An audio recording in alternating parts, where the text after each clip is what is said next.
Baker continued to work closely with the NAACP, and they named May 20th Jason. They named May 20th Jason. What day is it? It's Jason!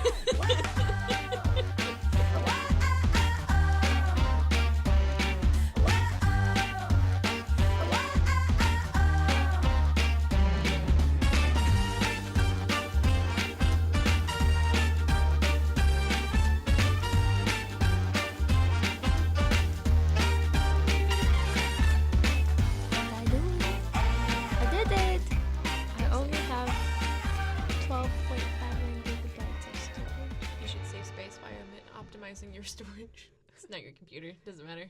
Nope. This will just be on this because I'm just gonna keep going. Okay. Hello. Hello, hello. This is episode 6 of Herstory. Welcome. If you don't know us or you're skipping around, I'm Madison. I am Maggie. And this is Herstory. Yep. This is our podcast. We talk about women in history. Little known women in history, who she is, what she did, why you should know about her. So, we are faux show, not historians, but we do the research, so you don't have to. That's our tagline. Wow. Now you know. Maggie. What? Who are we talking about this week? Well, this week we'll be talking about Josephine Baker, and this is her story. Yay! Do you know why we're talking about Josephine Baker? Nope. The internet kept referring to her as the Beyonce of her day, but she's also so much more, and she's super interesting. But I don't know her. How can she be the Beyonce if I don't know her? I don't know. We're gonna find out. Yeah, we're gonna find out. Do you want to start, or do I? You can start. I can start. Okay. All right. So, side note or disclaimer for people listening, it has been a week TM. So this outline was written 5 minutes ago.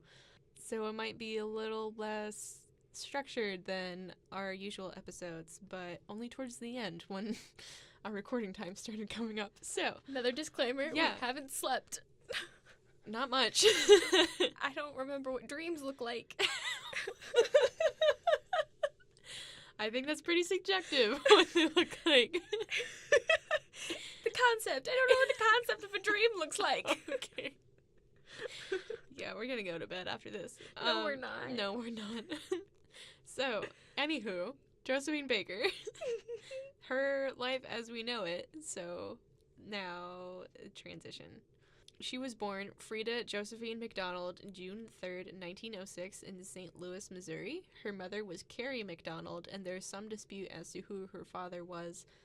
Carrie claimed the father was Eddie Carson, the drummer of her vaudeville act, but one of Josephine's sons later wrote a biography about his mom, and when he was researching who his grandfather really was, he found some evidence to suggest that it was actually a white man that Carrie worked for at the time.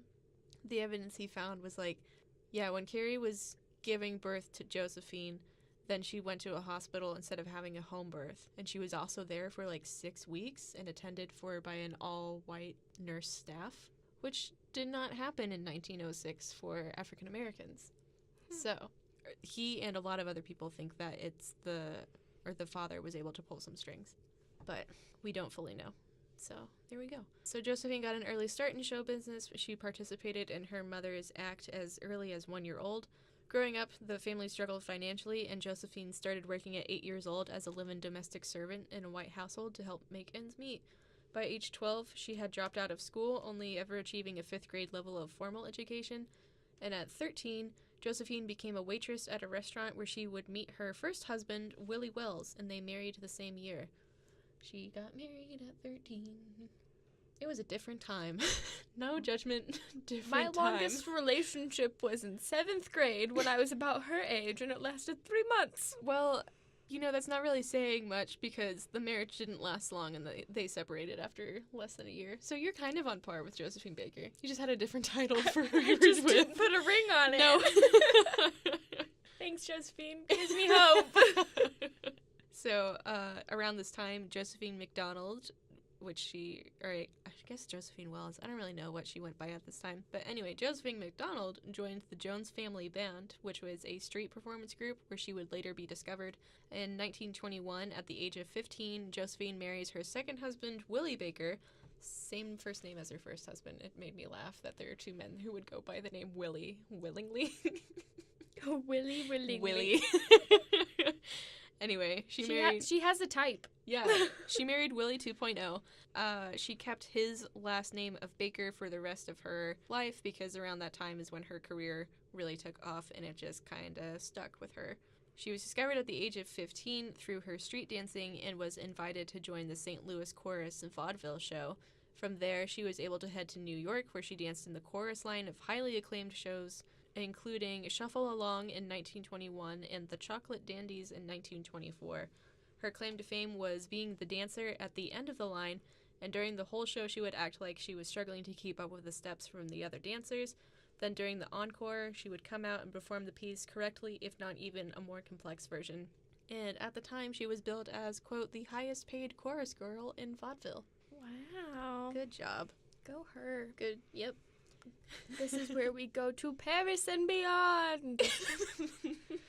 I should also mention there's a lot of French in this episode, so that's on you. Good thing I took French class. Yeah. For 4 years. I think we've mentioned that every episode. Maddie, how do you say that? Yeah. By the way, Maddie took French. 4 years, still has a horrible accent, but it's fine. That's okay. Maggie took none years, so you win. Woohoo! In 1925, at the age of 19, Josephine was able to go to Paris and open in La Rue Negre. I'm totally butchering that. That's okay. She quickly rose to fame because of the show, because of her erotic dancing. One of her most recognizable looks comes from this show where Baker dances on stage in nothing but a short skirt made of bananas. Same.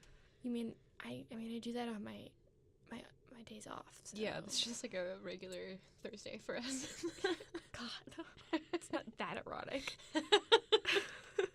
After a brief but successful tour of Europe, Baker returned to Paris and continued to appear on stage frequently, often accompanied by her pet cheetah, Chiquita, who wore a diamond collar. She fell in love with Paris and would call France her home for the rest of her life. Being in America, Josephine said she felt stifled because of her race.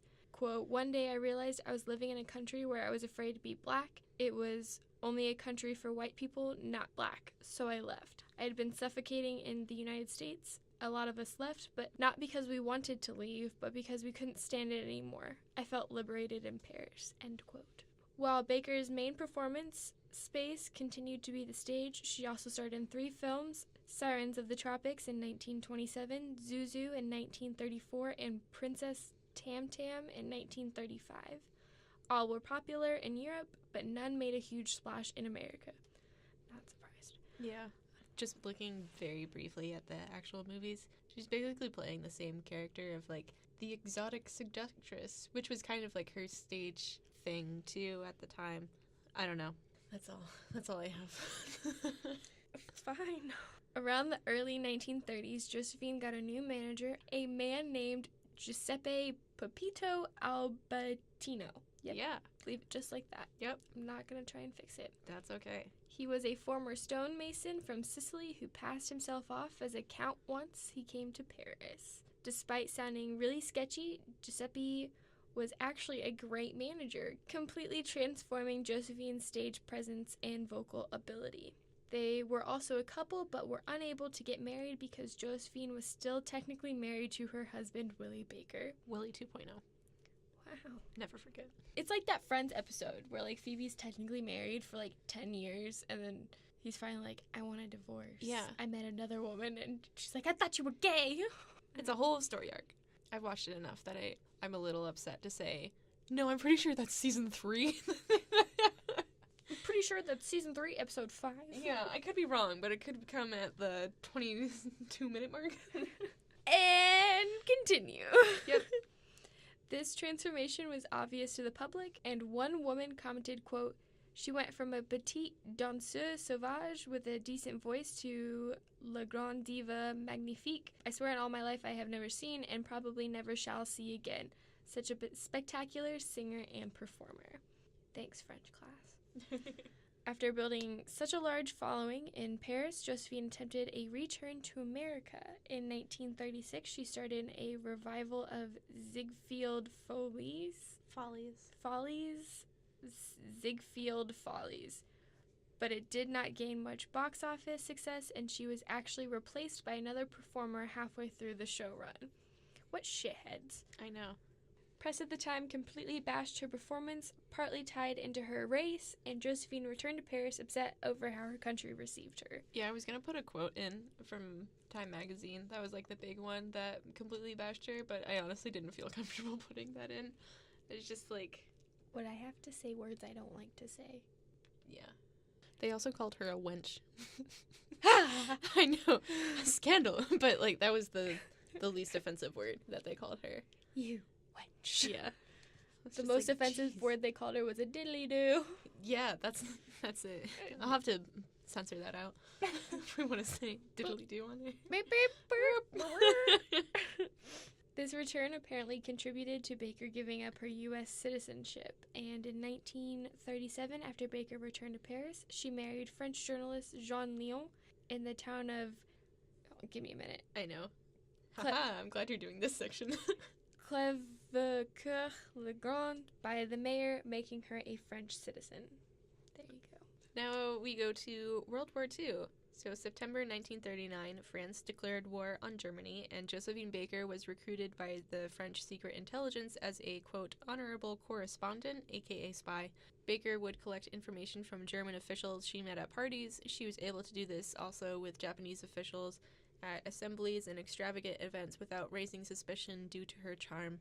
She was so successful that she was even able to gain information directly from the Italian embassy without raising suspicion.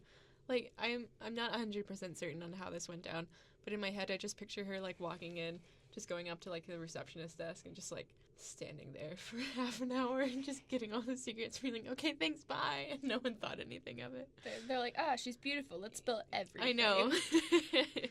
So, once war broke out, Baker moved from Paris to her home in the south of France, where she housed supporters of the Free French movement and supplied people with visas.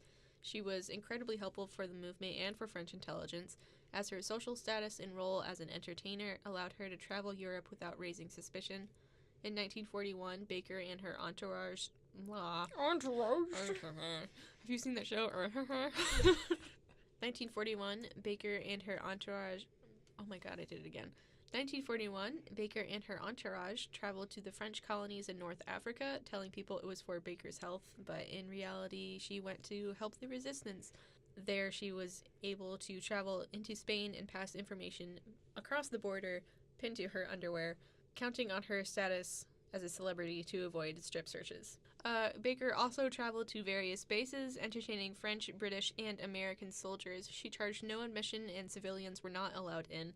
After the war, Josephine received the Croix de Guerre, and the Rosette de la Resistance. It was also made a Chevalier of the Légion d'Honneur by Charles de Gaulle for her work. Works for me. That sounds right. So her later career, bolstered by her public recognition from her war experience, Baker, as a performer, was able to expand her repertoire and take on more serious roles and music, remaining a popular figure in Paris. In 1951, Baker was invited back to America to perform at a nightclub in Miami. She stipulated that she would only perform if the audience was desegregated. The club met her demands, and she followed up her sold-out performance there with a national tour of America. Her success in the U.S. was cut short after what became known as the Stork Club incident. So, basically, Baker criticized a club for its unwritten policy of discouraging African Americans from attending, and then criticized her friend, a journalist, Walter Winchell, for not rising to her defense and helping her. Winchell, in response, released a flurry of bad press against Baker, including accusing her of being a communist, which ended in the termination of Baker's work visa, and she was not allowed back into the country for another 10 years. Why? Just stop trying to go to U.S.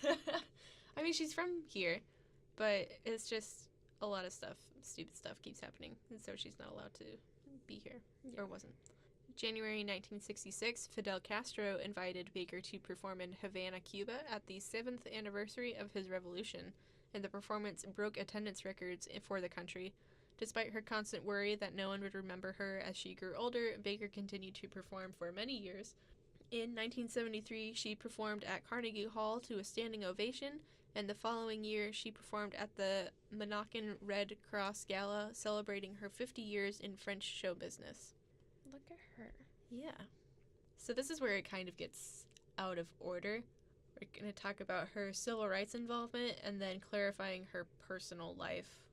And that just kind of, I don't know, that happened and sprinkled throughout. So, although she was based in France, Baker was an avid supporter of the civil rights movement in America during the 1950s. When touring America, Baker insisted on performing for integrated audiences and as a result received threatening phone calls from the KKK, which she publicly laughed at. Baker continued to work closely with the NAACP, and they named May 20th Josephine Baker Day in her honor.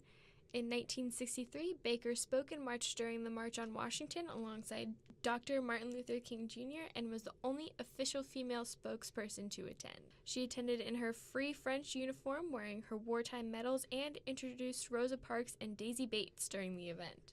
After King's assassination, his widow, Coretta Scott King, approached Josephine Baker about becoming the new leader of the civil rights movement. Baker thought it over for several days, eventually turned it down out of concern for the safety of her children. which brings us to her personal life. Apparently, Josephine Baker was bisexual. I forget which husband it was, but I think it was John Leon, or it was either Jean or Joe. But one of them said that during their marriage, they both had like affairs, but Josephine apparently had several affairs with women. Interesting. So, yeah. She wasn't like officially out, but if it's true, then I think she would have been like as out as possible during the time. If given the opportunity, yeah. Yeah. But yeah, so she apparently was. We're not quite sure on that because people didn't come out around the time anyway. Yeah. So It's also like there's no real evidence. and none of our damn business. True. But I just thought it was interesting because we haven't really, like with most women in history, one of the things that people talk about or focus on is their sexual orientation. Like some women, like Liza Meitner, when we talked about her, she never married, and people thought that she was a lesbian, or just a lot of historians think that she's a lesbian. It shouldn't be the focus, basically, for a lot of women.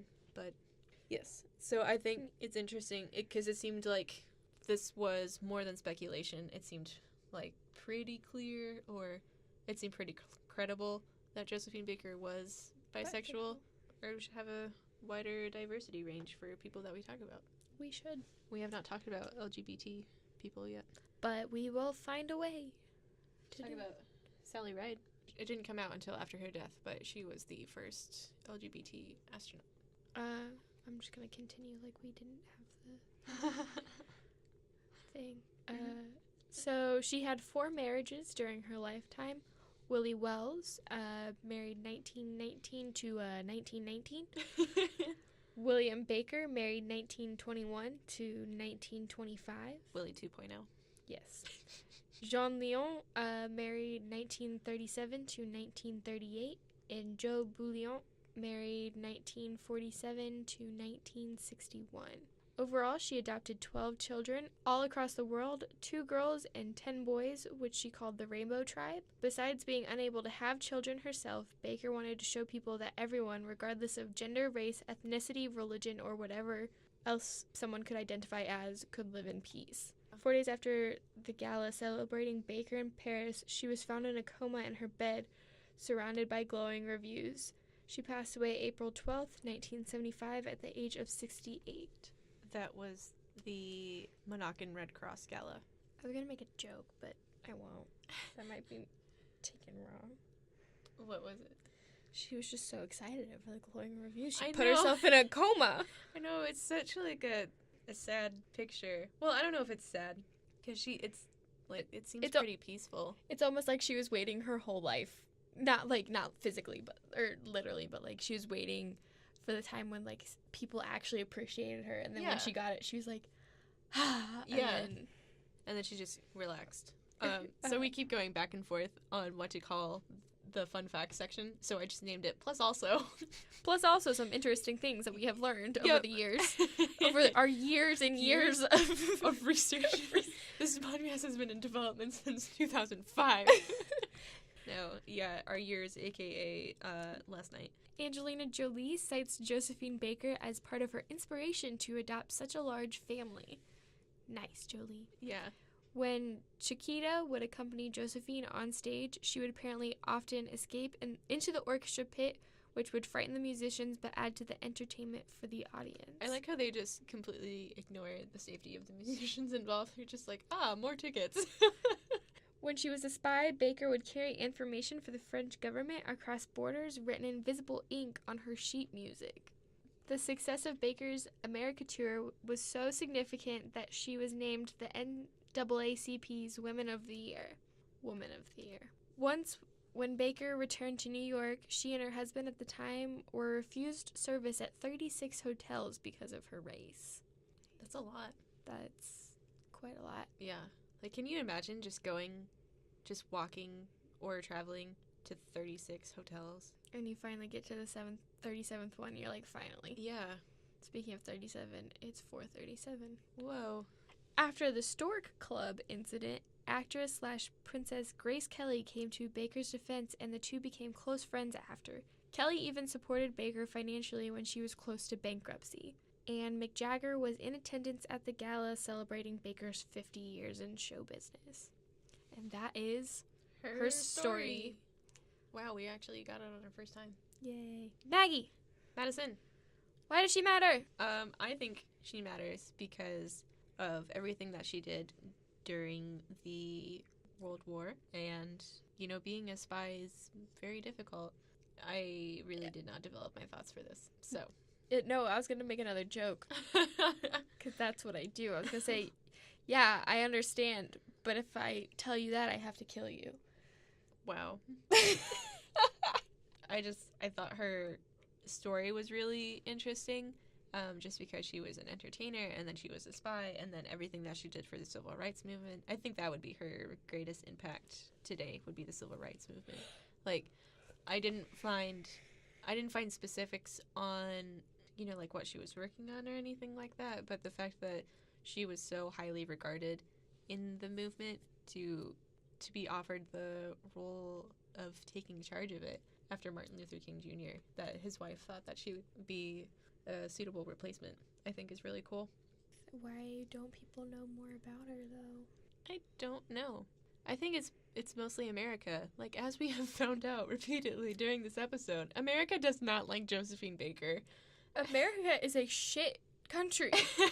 I love it. Just kidding. Please don't kick me out. Well, we should specify white America does not like Josephine Baker. Everything she did for the NAACP is on a different level. But I think that's a big factor, is just her history of, leaving the country and never feeling accepted, not being allowed to return, getting her work visa revoked. Yeah, I think that it's really hard to break those stereotypes, or not stereotypes. It's hard to break that image. And it's like, she's such a niche section of history that I think it's hard for people to want to go back and fix anyway. As we've said, for how to get people to know her is just talk about her. Just talk about her in school. Well, yeah. Well, you could, because we always you could have, talk about her in schools. I remember in elementary school, I had, MLK days, just talking about, there was, the movie that represented MLK's life. Yeah, when you're talking about the civil rights movement, it's just super easy to slip in her name, too. Like, we didn't know who Daisy Bates was. People probably don't know who Josephine Baker is. They don't understand her significance. It's not just, even though he is a fantastic figure and should be talked about, it wasn't just Martin Luther King Jr. who impacted the civil rights movement and who made it so successful. Like, he had such a huge support network, and Josephine Baker was one of those people. And she almost took it over. Yeah, if not for her children. Right. We're not blaming the children. No, we're not. It's just, she had very valid reasons to not. I think her exact phrase was my children are too young to lose their mother. Which brings us to our next point. Margaret. Madison. Grace O'Malley factor times 10. What is the Grace O'Malley factor? The Grace O'Malley factor is based on Grace O'Malley. She lived from 1530 to 1603. She was a pirate lord of the O'Malley dynasty in Ireland. Her father passed the lordship onto her, even though she had a brother. She did various impressive things throughout her life, such as once as a young girl, she was told she couldn't sail with her father because her hair would catch in the ropes, so she cut it all off so she could sail and shame him. And she petitioned Queen Elizabeth I for release of her sons and half-brother from prison and won. But my personal favorite fact is that she married a man named Richard Burke to increase her wealth and political influence, and once he left on a trip, he came back. Grace wouldn't let him into the castle, instead yelling down, "Richard Burke, I dismiss you," and kept his castle for herself, and he could do nothing. So we've decided to do this in percentages now. I think, we've just done that for the last couple ones. Yeah, for deciding if each woman that we talk about has the Grace O'Malley factor. Mm-hmm. Maggie, I'm going to shock you today. What? What? I think I'm going to have to give her 100%. Really? Yes. I mean, obviously I agree, but I'm just surprised that I didn't have to convince you. I didn't need convincing this time because I was thinking about it while you were talking about Grace O'Malley, and I was just like, Were you thinking? I was thinking in my head that the whole episode you were calculating. oh, there's 1%. Yeah, there's another 10. Oh, I gotta take one away. Bitch. No, I 100. What 100? Jason. Yes. Grace O'Malley factor for Josephine Baker, 100%. Just from everything she did with the NAACP and the Civil Rights Movement, also with with the World War, which one was it? 2. With World War II, she took information and pinned it to her underwear. She could have been strip searched at any time. Yeah, she could have died. Yes, exactly. Yeah. It's not Empress Wu where it's she's doing all the killing, but she could have died doing something, doing this, and that's just so much risk. And for all things awesome, she has a frackin' pet cheetah. That's just icing on the cake. Is that equivalent to cutting off all your hair to shame your father? Yes. Shame my father? No, I shall buy a pet cheetah and name it Chiquita. Is there a reason or fact that separates her from other people that you have not given 100% to?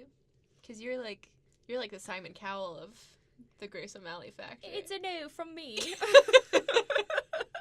No, I don't know. It's just she's got the it factor. She does. She's the next One Direction. Wow. I don't know. It's just I was really feeling it talking about her this whole time. Most of the time it's yeah, you're pretty cool. And yes, I wish I had talked about you in history, but with Josephine Baker, it's why in God's name have we not talked about her? It's that kind of You want to be her friend. Be my friend or my mom. Can you adopt me? Is it too late to become a part of the Rainbow Tribe? I was also wondering, does she speak with a French accent? Because she spent most of her life in France, but she got there when she was 19. She might have started to develop a slight accent. It depends on, how immersed you are, how much French you actually speak. There's just a lot of factors. Someone from England who, comes to America at a really young age and, right. Still has this beautiful accent, and you're fuck me. Yeah, I get that. I was just wondering. There are probably audio recordings of her that I can find if I really want to hear what her voice sounded like. True. Speaking of accents, did I ever tell you about my, air quotes, British neighbor? Air quotes, no. So, when we were living in our old house, our neighbor and his wife was, what is it when they're, afraid of going outside? It starts with an A. Oh, it's not an A. It's a hypochondriac? Agoraphobia? Agoraphobic, yeah. So his wife was agoraphobic, and then he was British. They were very interesting. So, I don't know, they lived next to us for like, I don't know, 5 or so years or something like that, and then eventually moved away. We didn't really see them for a long time. We're not in contact anymore, so that's why I can tell the story. But, so we moved to our new house, and my mom went to a grocery store, and she saw the British neighbor working there. He didn't recognize her. He asked her if she needed any help or anything like that, with no accent. And it had only been like two or 3 years You since can they also had have left. speech training as well. If they're But he was working in like a grocery store. Why would he need speech training? maybe he didn't want it anymore. I don't know. But he went from like a full on like, hello there, mate, like Cockney accent to just, Hello, mate. yeah, to just like, hey, how's it going? Do you need any assistance? Hey, little mama, let me whisper in your ear. Tell me something you might like to hear. That's That's what he said. word for word. Yeah. I was there. But yeah, it was just really weird. And then I went one time, and he also didn't recognize me. And I heard him. And it was like, you are American. So now we don't know if either he went through like training like that, quickly lost the accent within the 2 years that we didn't see him, or if for 5 years they were playing an extensive prank on us. I'm Where not they were actually agoraphobic or British. They're just like, oh, these people are new. Who do we want to be with them? Like, interesting. Anyway, but yeah. Yeah. So that's all we have for Josephine Baker Yeah. and Maggie's neighbor. And my neighbor. We're on to my section because Maggie does the research for everything else. Current news, current events. They're like local, which is just world news, and then no, I fucked it up.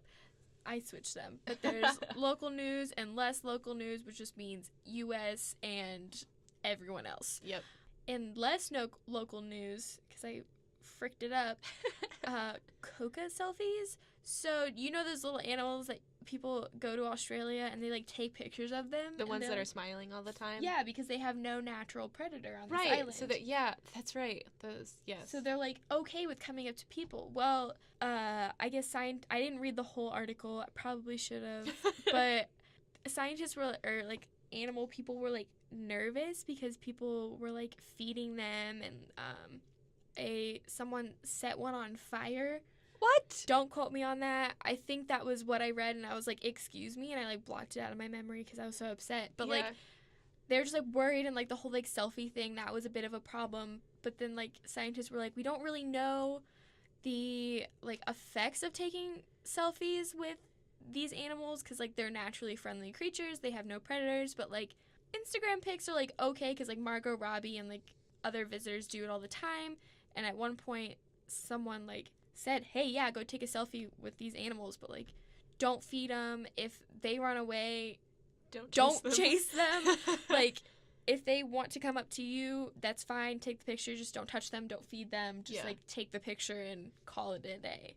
So the scientists are just worried about the effects that humans have on it? Yeah, like, the long-term effects of, like, stress and whatever they're feeding them. Gotcha. I guess Instagram had a warning sign or something, and people were like, that's stupid. We have other things to worry about. And in local news, TJ Miller from Silicon Valley was arrested after reporting, like, a fake bomb threat. Oh. On a train. Oh, that guy. Yeah. So I guess he's also been in Deadpool and Cloverfield. But... Oh, he was in Cloverfield. Yeah. So he was, like, called the police and was like, hey, there's this woman looking at her backpack, like, suspiciously, but not pulling anything out. Like, we need to check this. And, like, they called him back, and, like, he gave somewhat different information. First it was brown hair and scarf, then it was red hair, red scarf. Oh. And so they stopped the train at one point, searched it, nothing, found nothing. And then they had talked to people. One of, like, the attendants on the plane was like, yeah, he's, like, kind of drunk. No. He's, like, slurring his words. Wait, it was a plane? Or... It was a train. Oh, a train. Oh, okay. They were on a train, and so he said, yeah, he had one glass of red wine, but then the attendant was like, no, he looks like pretty intoxicated to me. He's been released on bail, but hasn't commented on any of it. And obviously they didn't find anything, so they were confused. But if he is charged, I guess he'll have up to 5 years of prison. Wow. He probably won't be. No, this happened March 18th. So we haven't heard anything, but the picture says TJ Miller was reportedly slurring his words in his call to the police. Okay. Yeah. So that's all I got. That was my minuscule amount of research that I did 5 minutes before the show started. That's all we have, at least for this episode. Yeah. You can follow us on Twitter at mm_B-side. We call it that because we have a radio show Sundays at 5 p.m. on WIUX.org. B-sides, not FM radio. You can also follow us on Instagram. You can follow me at Madison Olivia Brandl and Maggie at Maximum_overdrive. Maggie, where are all our things gonna be? Well, all episodes of Herstory can be found on YouTube under my channel called Maggie Crady, Crady. They will also be on WIUX.org eventually. And we said they would be on iTunes in a couple episodes. It looks like that's not going to be the case anymore. We are shooting for Google Play instead. We'll keep everybody updated. Yeah, just look out for YouTube. That sounds like the safest bet right now. Yeah, this is the only place that they're on right now is YouTube. So, hey YouTube, hello to subscribers. Thanks. So if you do follow us on Twitter, Instagram, or subscribe to us on YouTube, feel free to leave a comment or DM us about your favorite women in history and why she should be the subject of our next episode, because we like advice. Yeah. Also, if it's not about your favorite woman, tell us what we need to fix about ourselves, because I am not perfect. I, Madison Brandl, am not perfect in any way, shape, or form if you saw me last weekend. Sorry, Mom. Let us know any questions, comments, concerns, hopes, dreams, aspirations, all that good stuff. Thank you for listening, and we'll see you next. Well, you'll hear us next week. Yep. Bye. Bye.